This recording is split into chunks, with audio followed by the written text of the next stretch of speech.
The Black future is the lift as we climb. Each one teach one, we are going to get there together. We believe that the Westgate is the beginning of a domino effect in our most major corridor on the west side of Chicago. What better way to show others that we can make a difference in our own community than residents actually leading new projects? Community voice is very important, but the community having equity as well as knowledge transferring has become more important considering a growing racial wealth gap. At some point, we need to be able to build our own community with our own money. The community needs ownership in new developments.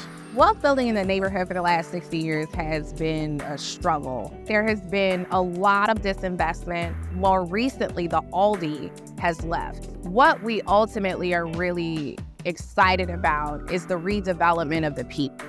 As a developer and as a community member, I don't believe in clientelism. We'd always be dependent on some outside force to do that which we could be doing ourselves. So one of the goals of the Invest Southwest program, the initiative, so I thought, was to signal to the larger development community that some new blood had needed to be introduced, and that new blood be Black and brown real estate developers. Eastlake is Chicago and Midwest's largest Black-owned real estate company. Our intention in this project is to bring a professional expertise and a capacity to help both build local developers and community developers, but also make sure that this project actually comes to fruition. The building we're standing in right now is a pretty good example of Eastlake's recent experience and current capacity to do this kind of work.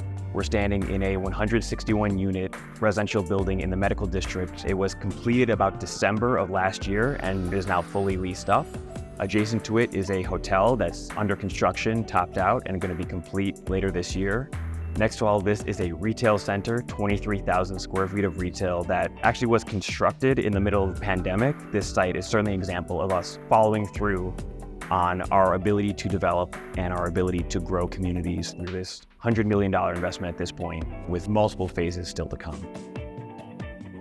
Our design team is a partnership of Valerio, Dewalt, and Latent. Together, we bring a diverse set of voices to every design question and lift one another in mentorship and design excellence, and represents the future of good design, a future where large legacy firms support and cultivate talent in dynamic Black and women-owned architectural practices. We have a development team of dynamic thinkers and a library of Black thought and design to reference. From personal libraries, we reviewed books ranging in topic from African textile patterns to how architecture and hip-hop influence one another. Grids have long been a geometric symbol of equality and democracy for some.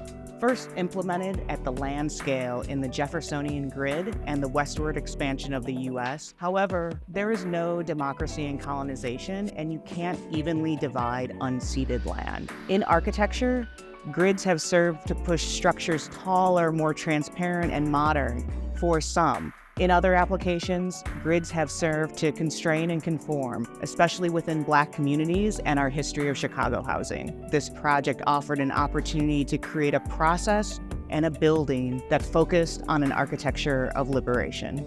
The journey from massing to architecture begins with an efficient yet sculptural massing, which supports a program that responds to what we heard from the community. We began by imagining 3 icons which defy gravity with overhangs that reach out into space. Most apartment buildings have grids of windows, reinforcing the old narrative. But what if we defy this narrative with windows that vary in size? Seko Cook said, "Script new narratives, boldly juxtaposed against old ones." And now we bring the concept to life. With its anti-grid architecture of liberation and optimism, our design creates a new gateway to the heart of a thriving Black business corridor. A gateway plaza at the corner of Madison and Hamlin welcomes the community with shade, art, and program. Our partner and Westside artist Jermaine Barnes will lead a community effort to finalize the plaza design with an emphasis on Black futurism. The community said, we want a sit-down restaurant, we want a place where we could socialize, where we could gather, where we could celebrate. So we heard that, and we're bringing 2. The Duplex is a Black-owned eatery in Logan Square, specializing in Southern fare. They will open a second location with indoor and outdoor dining in the Gateway Plaza. The Duplex is, I would say, is different than other restaurants. Not only do we have a chef that is in-house, but we do a collaboration with an aspiring chef who may not have the finance to open up their own restaurant. So we change out the menu twice a year, collaborating with 2 chefs during the year. Further west, 5 entrepreneurial workshops provide space for makers, artists, and small business owners to share their craft. We have developed the site to thoughtfully integrate a full-service grocery store with enough space for a bakery, meat counter, fresh produce, and cafe. It has been designed to accommodate a larger footprint depending on final direction from the CGI and the community. Our design includes a shared roof deck and play space that connects the 9-story east building to the 4-story west building. This is a space where the 2 communities meet. It's also a safe space for children to play. The 9-story affordable rental apartment building rises to form a gateway to the revitalized Madison Street shopping district. It defines a large open space at the corner, anchored to the south by the residential lobby and to the west by a restaurant. The retail frontage continues to the west and includes 5 900-square-foot incubator storefronts, and finally to the Co-op grocery at the corner of Madison and Springfield. On top of the grocer are 16 townhomes. Parking dedicated to the grocer and to the residences line the south edge of the site. The design includes 3 icons atop the building, facing east, west, and north. The icons house social spaces including a community room, laundry, fitness, and terrace. Each icon includes a different pattern inspired by African textiles and their anti-grid design. Inside, it becomes a mosaic of light and shadow. Outside, at night, it becomes a lantern and a beacon for a renewed West Side. Funding for this project relies largely on an application for 9% low-income housing tax credits. Another emphasis was to use those 9% to minimize the amount of additional city subsidy or funding we are asking for.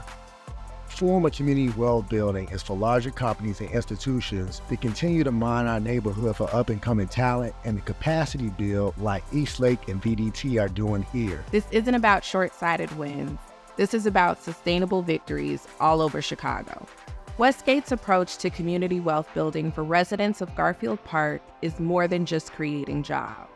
We understand that poverty is not just about money, but about power. We center equitable participation of qualified residents throughout our development process. Our team partners mentor firms with protege firms and works in the spirit of capacity building.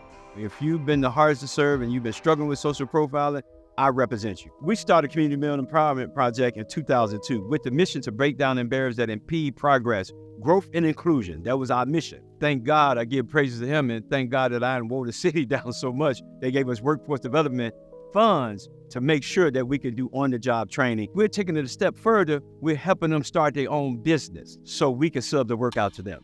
Shared community ownership of the commercial space, particularly for the grocery store, allows for the autonomy and self-determination of the owners. In the event if they need to find a new tenant down the line, they have the ability to do so. The project leverages the previous success within the Madison corridor. The K, located at 4400 West Madison, supports the development of small businesses and community wealth building for the Westgate team.